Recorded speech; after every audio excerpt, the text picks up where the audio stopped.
And we did have an interesting discovery over the past week.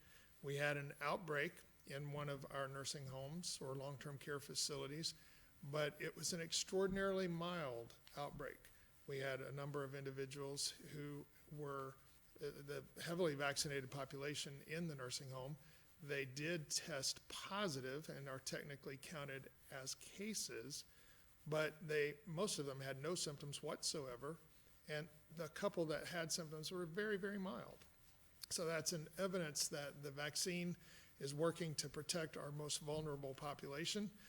Those folks had the virus introduced into the facility accidentally from the outside world, and yet the people who lived there really suffered no ill or adverse consequences because they were vaccinated.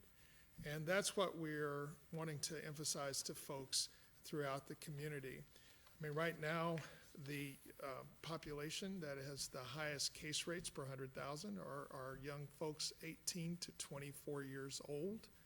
And in the analysis that was done this week, looking at the biggest age group that had COVID diagnosed in the last week or last 2 weeks have been our kids. The pediatric cases represented 24% of cases. So those folks younger than 18. So it's wonderful that we've gotten over half our population in Shelby County, that's 45 years old and older, vaccinated. In our 65 to 74-year-old population, we're at 75% are vaccinated. 75% of people in that age range are vaccinated.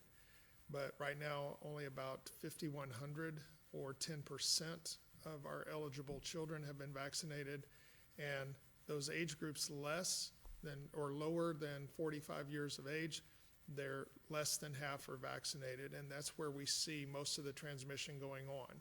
More than half of our cases are less than 35 years old over the last 14 days. So we still want to encourage people to come out, particularly our younger folks who are less vaccinated, to come out and become vaccinated and help us continue to push down the numbers and reduce the transmission of this virus in our community.